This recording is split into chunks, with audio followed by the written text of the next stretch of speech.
Hey there, it's Michelle Thomas here with joinmichellethomas.com, and this is Module 4 of the Email Marketing Riches video course. Now that you have all these elements in place, your website should be a virtual sign-up machine. The next trick is to get people to your website. If your content is great, your opt-in form is prominent, and you're sending lots of people to your site every day, your list will grow. But here's where things get a bit more tricky because it's not actually about building a massive list. Far more important than that, it is about building a highly targeted list. You need to make sure that your mailing list is filled with people who actually want to be there and who enjoy your content and who might want to buy your products or services. This means you need to market your site, but you also need to market it to the right people. Later, we'll look at how to build a squeeze page and content in such a way that it also filters out those kind of people that you do not want on your list. And these are the people who won't open your emails. Now, the first way to do this is through P.P.C, which is pay-per-click advertising. And this means that you're only paying when someone clicks on your ads, which in turn means a completely unsuccessful ad campaign doesn't cost you a dime. Now, the two main platforms for P.P.C advertising are Google AdWords, and these are adverts which appear alongside your Google searches, and there are Facebook ads. And these are adverts that are shown in specific Facebook users' accounts and on their timelines. The most important benefit of these is probably that they allow you to target your visitors very specifically on Google. You do this by carefully selecting your keywords. If you sell information about fitness, then you want people who are actively looking to get fit.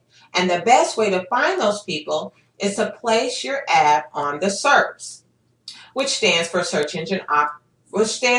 engine results pages, pertaining to topics like lose belly fat or an ebook on building muscle.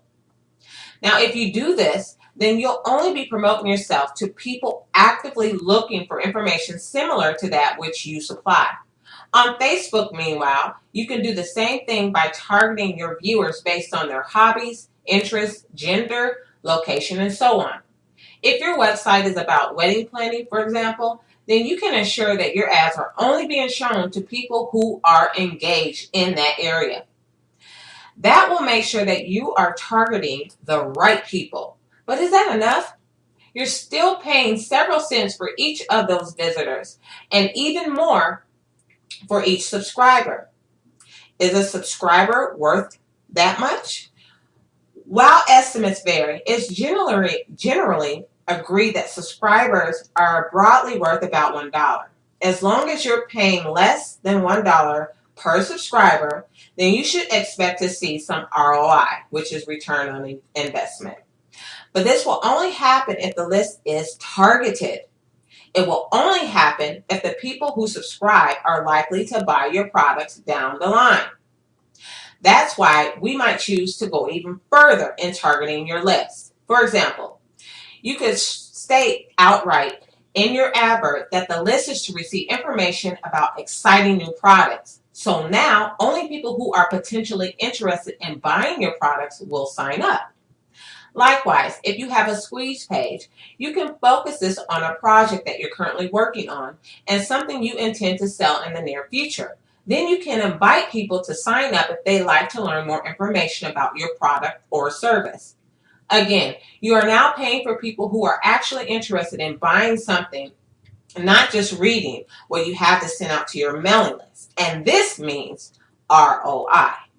Thankfully, Facebook provides a tool that you can use alongside such a method called CPA. This is a cost per action.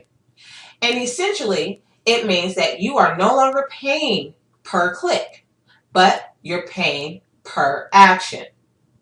And in this case, the action is signing up for your mailing list. Now, you only pay if someone actually subscribes, and that's the route to go. And hopefully, they'll only subscribe if they're interested in buying a product. This is why targeting is so important, and it's what ensures return on investment. You really shouldn't even consider paying for your subscribers or your marketing unless you are going to be using this level of targeting alongside your list building.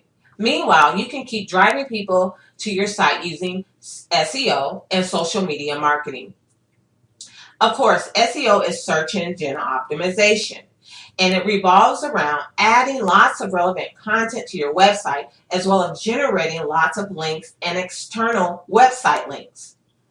Social media marketing means that you are going to be posting comments, links, pictures, etc. that your audience can appreciate, and this in turn will drive them to your website. Getting someone to follow you on social media is a great step towards getting them to sign up to your mailing list. This way, they are already subscribing to your content in one sense. So it's all a small push to encourage them to join your mailing list.